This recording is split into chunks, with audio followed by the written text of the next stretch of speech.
just put one thing on to the end there, because it was something that came up in a conversation with Baba. It was back in the days when an awful lot of young people were terribly concerned about the possibility of an atomic war and that creation would be wiped out through a sheer atomic accident. And so I wasn't worried about that so much. I don't know why. But I said, after all, that was time when they were focusing on the fact that all of the dinosaurs had apparently been wiped out almost at one fell swoop. And I said, well, Baba, how under the sun does evolution go on when there is a catastrophe of that sort? There must be a gap in the progression of the formation of consciousness. Is consciousness then just held up until a substitute form where they manage to repropagate themselves? And he said, very, very interesting point. He said, no, you should understand there are always at least 3 or 4 physical forms which can take care of each specific gradation of the development of consciousness. That was another thing that I thought was fascinating, that God's creation would be that full of life insurance policies. Isn't that wonderful? It's thought out well in advance. So they're just carriers that are just standing by to take a transfer, as it were? They're busy, they're used, but the thing is that if one of those 3 is wiped out, or even 2, there's another one that is still there and carries on. Maybe there's a bit of a backlog for a while more kids are raised, and get to the right point to carry on. But they're there. Yes? I think this is on the subject. It struck me that a good deal of Meher Baba's manifestation he spent working with musts that are then in part, and God speaks, he says there's always every time 56 God realized 56. And it struck me that the work that he was doing with the musts was so important, in fact probably the most important aspect of his work. I wonder if that work was somehow related to evolution, involution, and diverting that energy from those musts that were... There must have been an incredible amount of energy that was shifted around there. Well, just by good lucky coincidence, the subject came up once when I was there with Baba. And I'm afraid I posed the question at that point and simply said, Baba, why have you spent so much time with musts? And you yourself have told me, for instance, that a must actually is not just blocked spiritually, but also he is a must because he has a certain amount of brain damage. Baba had explained that, I said, well, why isn't Muhammad out running around and teaching school or doing creative things like that? And he said, no, because I've carried him as far as that slightly damaged brain can carry him. But then he said, in the next lifetime, all of that spiritual energy and wisdom will be available for the next generation.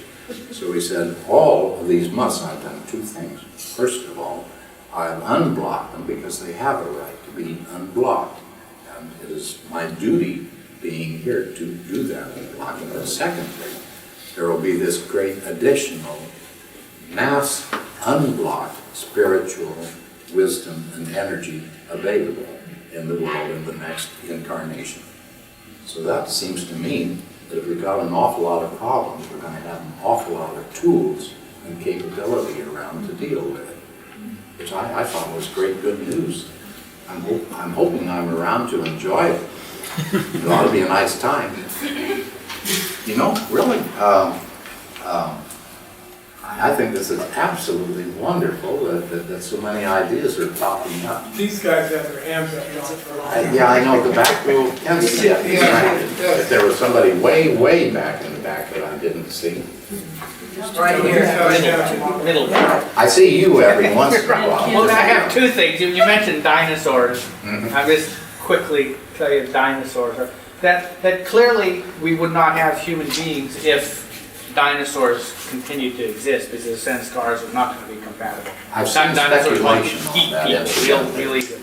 However, there's generally the more popular idea that dinosaurs disappeared because of this massive explosion or this asteroid hit the Earth. They now think that in fact, how the dinosaurs were disappeared is that there was a huge volcanic lava flow, which happens to be the Ghats.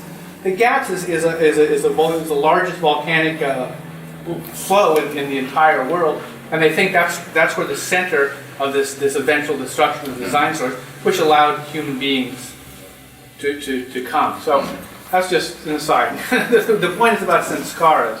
That my impression of what you're saying is there's a conservation of sanskaras, that they don't disappear. They don't just disappear. Right. Well, that would only be true if individuality or the individual drop soul never disappeared. And I think it does disappear. I think that in the case of an ordinary mukti, individuation disappears and it no longer exists anywhere. It's not just going... You stopped me right at the point when you said that the only way that we have a continuation of the individual, was it, is if they do disappear? There was something right, logic. That sanskaras... I have to ask you why. Excuse me? Why? You had a point of logic. We can't have so-and-so, there's such and such. Right. I can follow your logic there, so I have to backtrack. No, can't have dinosaurs. No, dinosaurs got nothing to do with this point. Finish the dinosaurs. That if Ed here goes through all the 4 journeys and gets God realization, all that sort of stuff, his individuality is somehow kept. The sanskaras that made him up might somehow be kept. However, for those people... Now, wait a minute, it's right there where we have... Okay, that's where we have... Try to slow you down. Okay. Okay.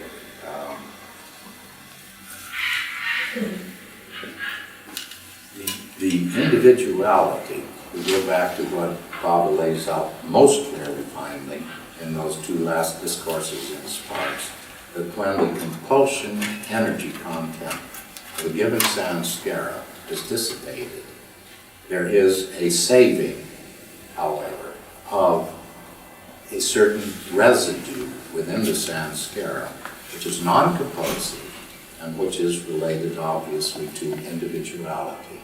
And that is conserved. And so that is conserved permanently. But in ordinary mukti, I don't believe that's In true. ordinary, Mukti, when a person were to achieve mukti, individuality is totally lost and dispersed. It's like a be individual.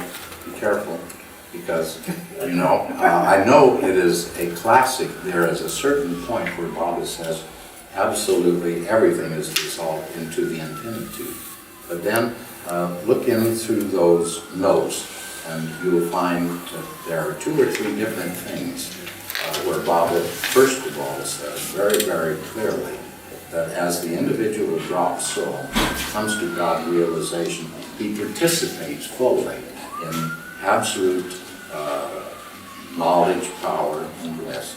Another time, he goes not quite that far. And one place where it is almost completely tossed into the ash can, and all that the usual human being participates in when he achieves realization is absolute bliss. But that is God speaking there. So in God Speaks itself, we have almost a contradiction between parts that Baba put very clearly, fairly early in the game, and what Ghani puts very far on the end. And for some reason, what has impressed most people, I find, has been the Ghani statement. And I just don't believe it. Okay, so you're... I don't believe in the disappearance of individuality and individual experience in union with God. Because that is where I think we've got the big breakthrough with what Baba describes, that infinite consciousness is individualized. The individualization is preserved. And this is vastly different If I ever from the find old it again, I classic. will... This is- I thought I read it in God Speaks, that in fact it was... He shut off, gone. But I'm willing to... Anyway, there are 4 quotations on the sheet of notes there which refer to this particular subject. if you got your copy of God's Speech, look them up carefully. And Yeah, I no, spent a lot of time batting them. Yeah, that's a very back and forth. important, whether there's conservation of. But I believe, I'm almost totally convinced that Baba points out something that's fundamental in God's infinite consciousness, and that it is individualized, and it is that impermanence. And that is what you and I as drop souls contribute, and it's never lost. Never. And if this is true, and I think it just has to be, this is in marked distinction with what Oriental classic mysticism has said, that when you are merged with God, you disappear into the great pool of the ocean. And apparently Baba says no. And I think instinctively this is correct, and that we've really got to look carefully and feel into it. This is a great contribution, and terribly important. How do we look into it? How do we look into it? I think, we reflect. You take it inside of yourself, and you sort of keep nurturing it. It's like a hen with an egg, and one day the chick comes out of the shell. In some way you know inside of yourself. That was the way finally that I knew that Baba was the avatar. Frankly, I couldn't care less, and I sometimes thought it was a great brouhaha about nothing. But then after about 6 or 8 years of it being, let's say, there, but my not trying to push it, just all of a sudden one day, I said, oh God, there's no other way that I can explain the things that I personally have been around repeatedly with Mayor Baba. It's the only thing that fits. There is a sufficiency between observation and stature. The two had to be there.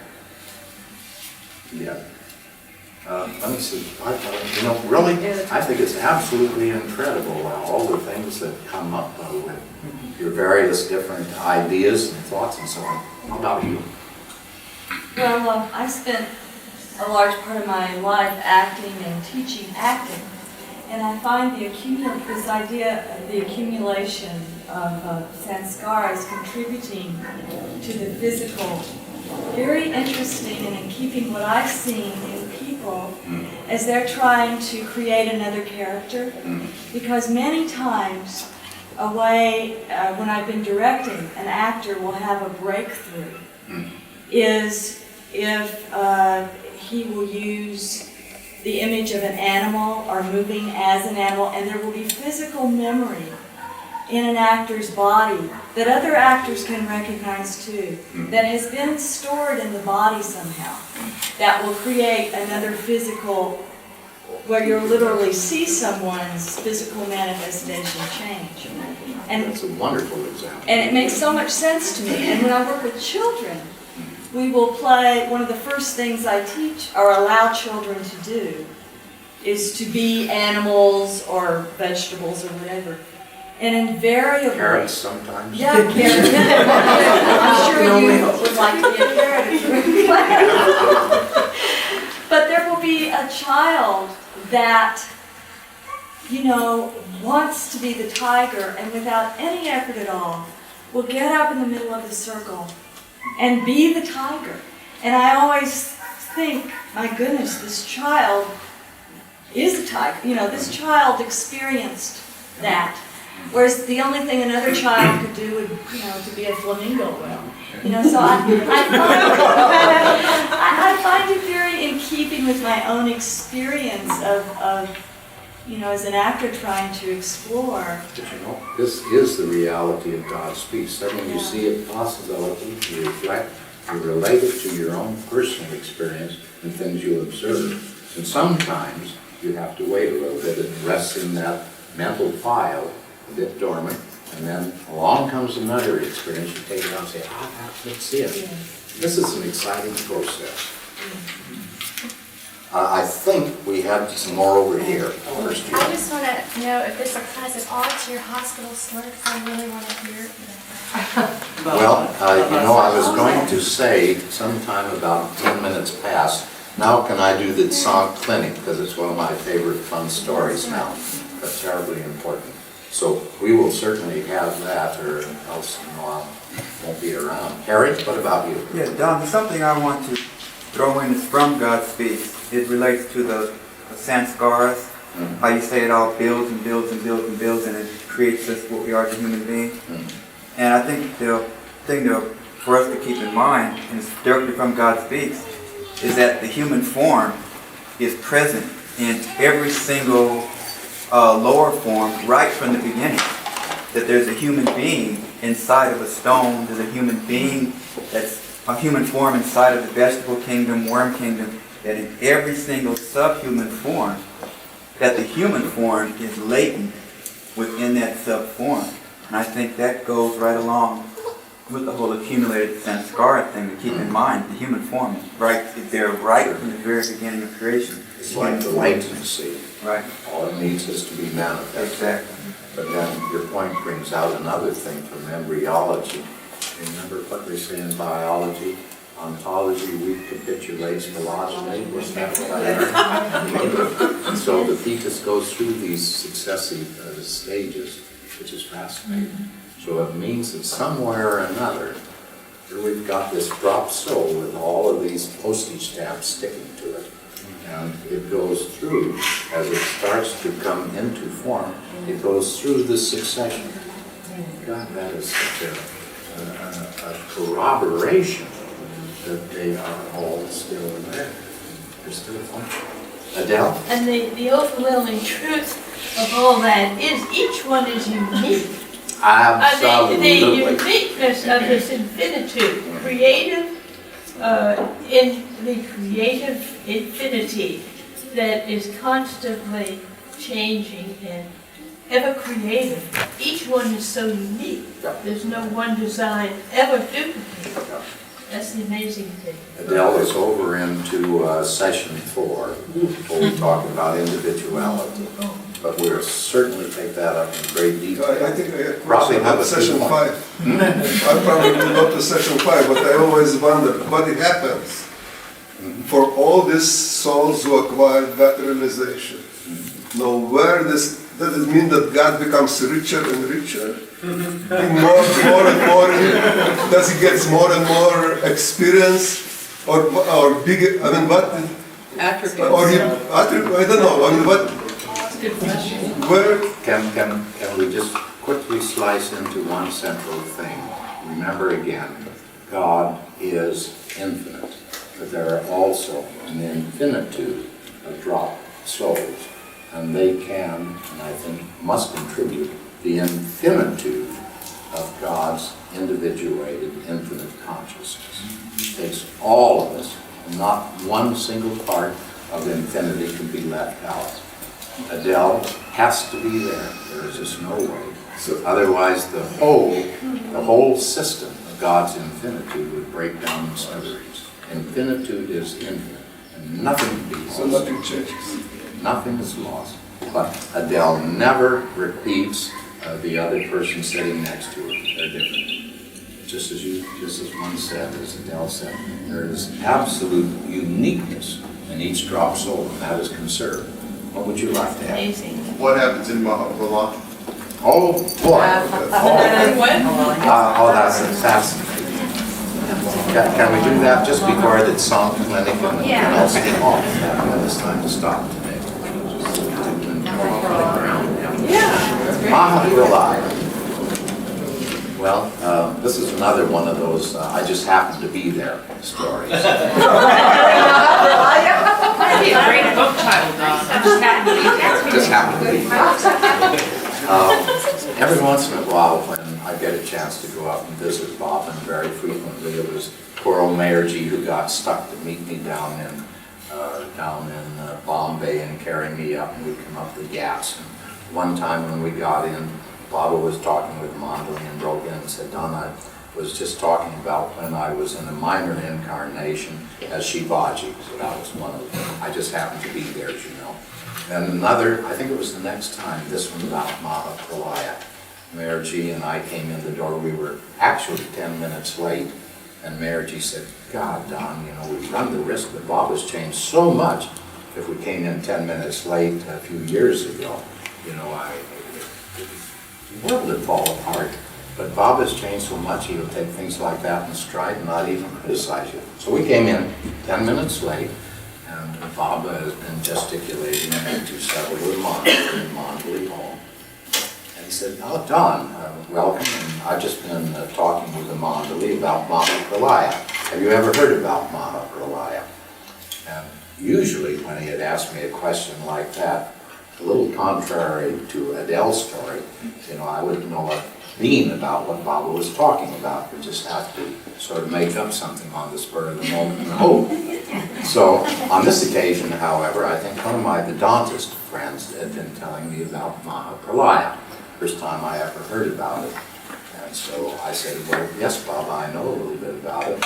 So he said, it's the breathing in, the breathing out of creation in God, and it's cyclic. So then, as once in a while would happen, I thought I'd be bright and amusing. So I said, "Well, I think it's great, Baba, but it makes a real problem as far as I'm concerned, because this actual lifetime that I'm living through and getting fairly well along with has really been awfully tough." And when I heard first of all about Maha Pralaya, I suddenly thought, my God, what if it all stops right now and all of this stuff that I've had to live through is all lost? And Baba looked at me very seriously and said, No, Don. He didn't think it was a joke at all. He wanted to reassure me. But this again was one of those wonderful built-in insurance policies in God's creation.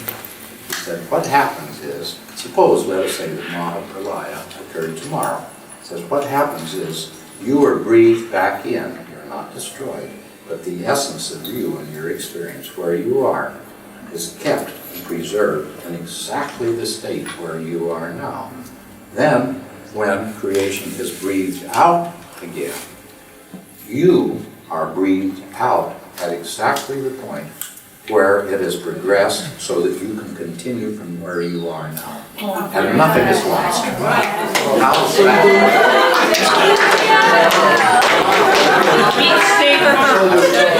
As I said, that was one of those, I just happened to be there.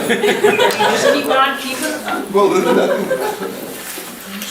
So Maha Pralaya is a sound sleep state and creation is a REM cycle? Who said what? So Maha Pralaya is a sound sleep state and creation is a REM cycle? Something like that? It isn't necessarily. Baba didn't relate it. He often talked, of course, about God and the beyond. That's where we go in the sound sleep state. But he didn't compare Maha Pralaya to a sound sleep state. The thing that seemed to be important for him was that creation itself is rhythmic, like most processes that we know in creation. So creation rhythmically is breathed out and then breathed in. And then again, it's a repetitive rhythmic process. And what it corresponds to, as I say, Baba didn't compare it with the beyond state or anything, or the sound sleep state. I sort of suspect, Wendy, that that's a little closer to our stage of creation rather than Maha Pralaya. Well, Linda? I was going to say one thing about the human breath is that there is actually a still point in between the exhalation and the inhalation. Mm-hmm. There's a stopping point. So maybe there Every is breath. something comparable to a sound sleep in it. Could well be. Anyway, Baba didn't bring it up, and I can't tell you things that he didn't say. Well, let's go on to the sound clinic. I mentioned to you that 2-3 years ago, the problem that many men, most men have, when they get into their late 50s and 60s, the prostate swells and one has to be careful what's going on. So this has been gradually coming along over the course of the years. And my doctor, who was a very, very fine doctor, kept touching every once in a while. I go for whatever they called it. I can't remember, but eventually it turned into what's called in France at any rate a sonograph. Is that also English? Mm-hmm. It's a sonar. Sonograph, they call it here. Anyway, he said, how long's it been? And I said, well, 3-4 years. He said, oh, man of your age, that's a little bit long. We better do it. And of course, the sonogram said that things are getting to a critical point simply because of the fact that there was some back pressure on one of the kidneys, and the kidney was beginning to deteriorate. So the specialist said, well, when something begins to deteriorate in the kidney, we never know how fast it's going to be. Some people it's fast, some people it's slow, but we shouldn't take chances. So the end of the whole thing was that I had an appointment in the hospital to be operated on 4 days after that. Not because it was an emergency at that point, but I said, well, let's get on with the business, and we did. So as soon as this came up, I knew instinctively inside of myself that Baba would not let this occasion pass without making hay while the sun shone. Now, for heaven's sake, don't get me wrong. I have absolutely no thought that Baba created a prostate problem. I have absolutely no feeling or theory that Baba was creating, let's say, people here or there to pose certain problems to me. I don't think Baba posed the prostate problem and so on. I don't think he functions that way. Now, if I've upset you all, well, just don't listen to the rest of the little story about the Psalm Clinic. But my own experience says that when something comes along, which is part of your karma in this lifetime, and Baba arranges a scenario also with other people who have certain particular things that are coming to a head, and he will do his best to put things together that relate to existing karmic problems, which he did not fabricate. And they can sometimes be very helpful from the standpoint of rapidity and clarification and intensity of what is made apparent to you. I think this is really the chief thing the avatar does to help us in those situations. So I just knew. I said, went home after the hospital appointment was made my little report to Baba, and said, now, Baba, I realize that this is probably going to be a wonderful opportunity for Don to learn and unsnarl some pretty important things. So I'm going to try to be really open. And I said these words, and I believed those words, and I didn't feel that I was inviting him to chop off my head or anything like that. But I thought I had the fortitude to bear with it and get along with the learning process that he knew I had to go through sooner or later in some field. Now, frankly, the idea of going into a hospital I've been in but just brief periods a couple of times. Della, I apologize to you for anything that I say which implies lack of confidence of the people in the medical profession and the nursing profession. But I had just a horror of going in for some time into a hospital, going through an operation, having people that I didn't know anything about manipulating my body, and God forbid, even a lovely nurse sponging off my body nude, things of that sort, a stranger. I don't know, I guess I'm a very private person. So these things just horrified me even to think about it. And one of the things that is most difficult for me is to share a room with somebody else. I've lived almost all of my life alone. So even having somebody else over in bed over there, going to sleep is enough foreign. I can't go to sleep till the person over there goes to sleep. And then somewhere or another I relax and I go to sleep. So you can just see all of these inbuilt horrible old bachelor traits in Stevens, just knowing that they were probably going to be on the chopping block. So anyway, I'm trying to calm my nerves. In I go, about 3:30, and there's the other vacant bed over there. And of course my speculation is, oh, who's going to sleep there tonight? Will it be a reasonable human being or somebody impossible? Around 4 o'clock, in comes the nurse, and right behind her, is nice, well-set, I almost said tubby, but not really tubby, but really very robust, obviously French-Italian. Right behind him was sort of a little, also rather chubby, but considerably smaller in stature. Obviously the wife was, did you remember that? Did you put your slippers in? Now what's going to happen this And he's coming along, and the nurse is looking around like that, and he looks at the nurse, and the wife is getting on with all these reminders and cares. Boy, this was really wonderful, and I admired the man's aplomb and the manner in which he handled this clucking wife of his. So anyway, we get him installed over there, and the wife goes through her little bag of tricks for a few more minutes, and then it's getting time when he's got to get in bed and I suppose have some medication or something. Both of us were to be operated on the next morning. So eventually we have a bite of supper, and he's had his couple of tests and I've had my couple, and I'm waiting for him to go to sleep. Well, a little bit long in going to sleep, and then I heard an interesting sound, like a little light snoring. And maybe I'll go to sleep, but I wonder if he snores much louder than that. And it went up a little bit, and then suddenly he broke into what I had to coin the term, because it's the only thing I could ever think of that fitted it, which I put in the notes here. Concerto snoring. Now, I tell you, if you have never been around a concerto snore, you have an experience yet to have in your life. I just hope you're holding on to Baba's hands when it occurs to you. Because I couldn't believe it, you know. He was the symphony orchestra. He would go, and the solo violin would come in.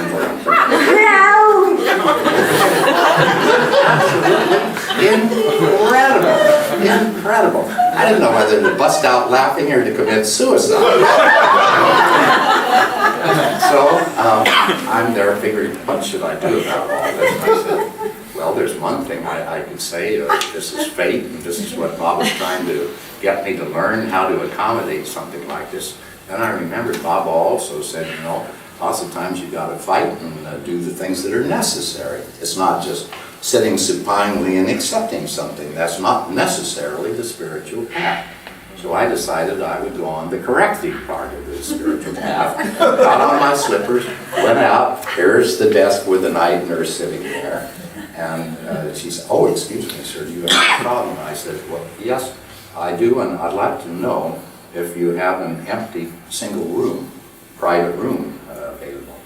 And she looked a little shocked because it was starting to get late, and she said, well, you know, actually, today and for several days, the hospital is absolutely full. Every bed is full.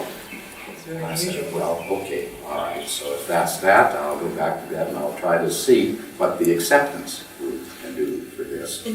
So go back into bed, and a few minutes later, the night nurse comes in for her inspection rounds, and she has just enough light to see that my eyes are wide open.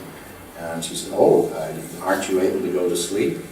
And I said, no. She said, do you have a problem? And I said, listen. And at that point, the concerto snoring broke out in full tilt. And I have never, you know, nurses have been through a lot in their lives usually. And what they can go through and accept as if it's perfectly normal has always been, I thought, a miracle. So, anyway, now we know, of course, what formed our dear Adele.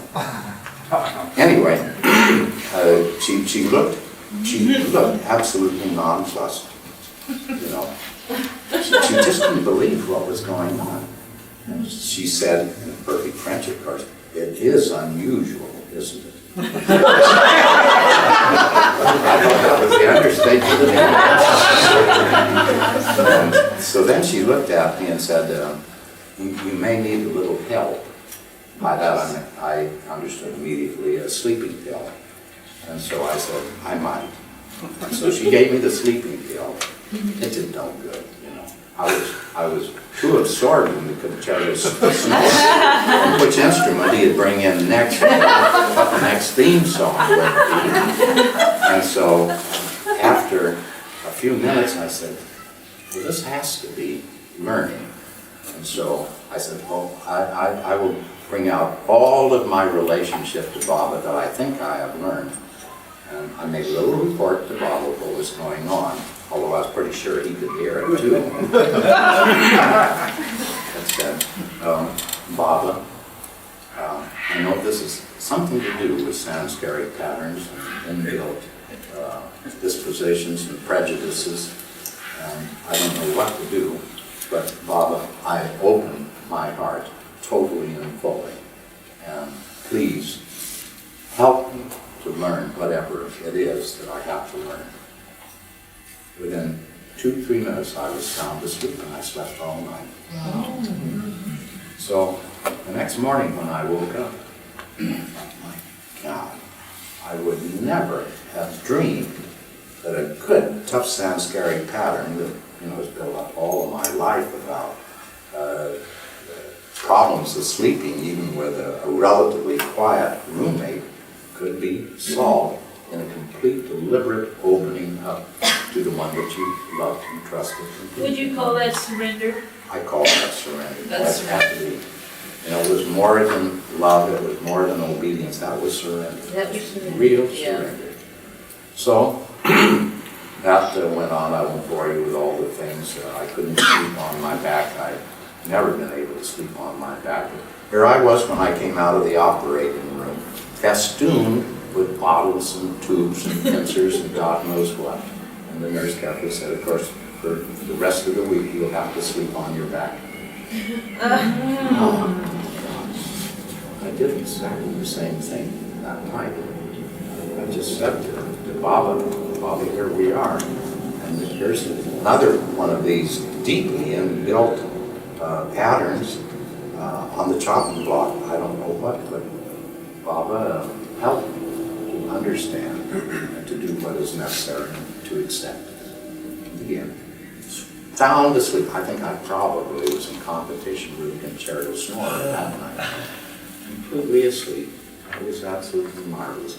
The one other third one I wanted to tell you about had to do with the fact that after having gotten through my first being bathed by a charming nurse, they had some really striking, stunning, and wonderful dispositions, and finding that I didn't die and I wasn't embarrassed even, and that I got a great kick out of it actually. So the next day I was anticipating this luxury of being bathed in bed by a lovely, charming nurse. So in she comes and says to me, of course today, Mr. Stevens, we'll help you go in, but you go into the bathroom and you sponge yourself off and dry yourself. God. Well, I was a little disappointed, but I wondered how the devil I was going to do this with all of these things, strung hither and yon and bottles dripping here and there. But anyway, 2 of them helped me get in the bathroom, and I said to myself, well, what do I do? I obviously can't draw a tub of water and sit down in it, and there's no shower or anything like that. Maybe if I sit on the edge, and I sort of run the faucet over there, and take a small towel, and carefully, in between the various points where things are, because they've pointed out, be very careful you don't knock anything out, because we might even have to open up the operation and, we sew you up. So that scared the hell out of me, of course. So I wanted to be very careful. So I sat gingerly on the edge of the bathtub, very gingerly soaked a rag, and did this and that and the other thing, and rinsed it off here and there and around, very carefully thought out and observed.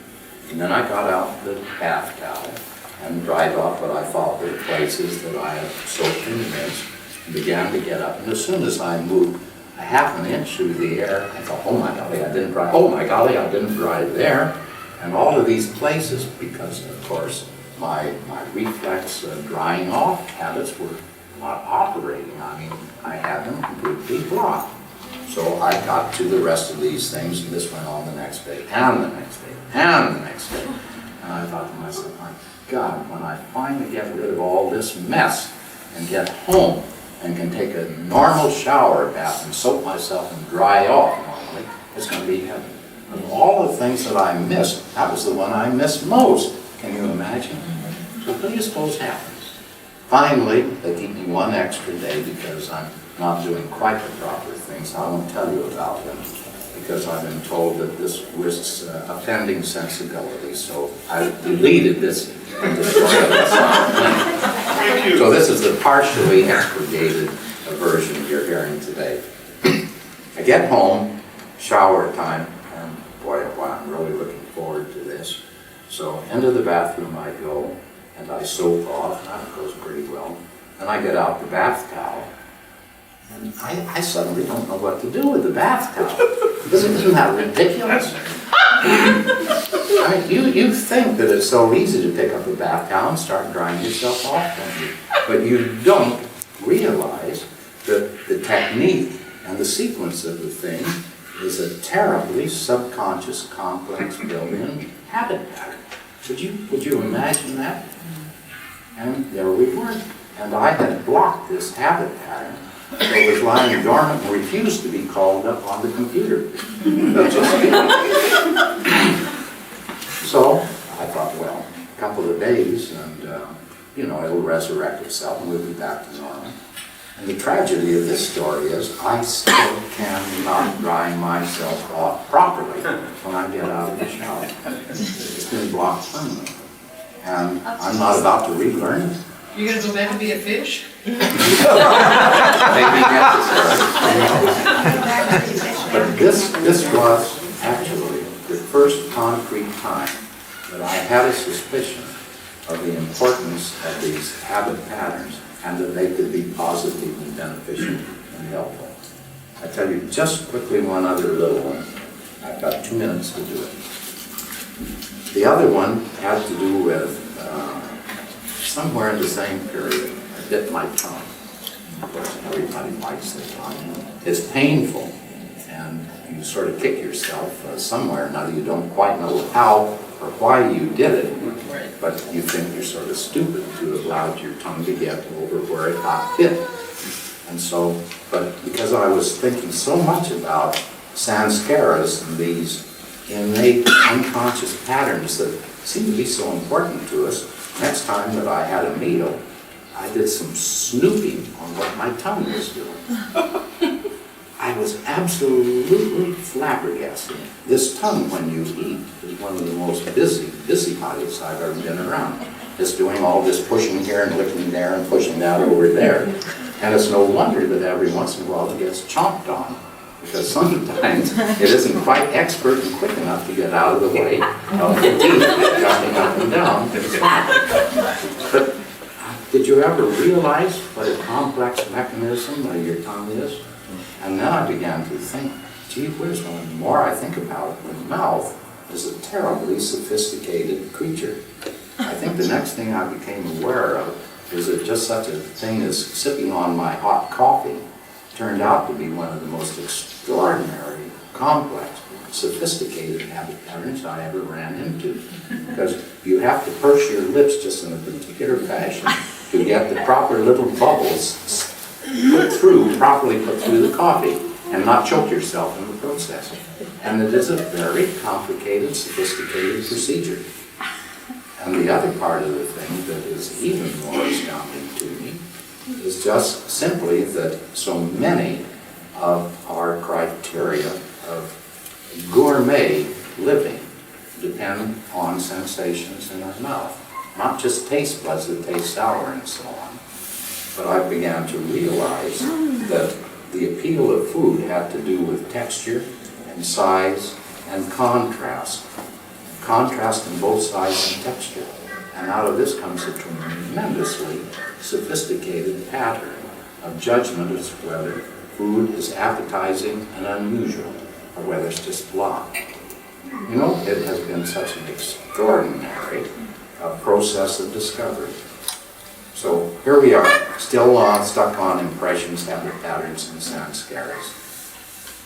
You know, I'd like to, if you don't mind, just be quiet with Baba again.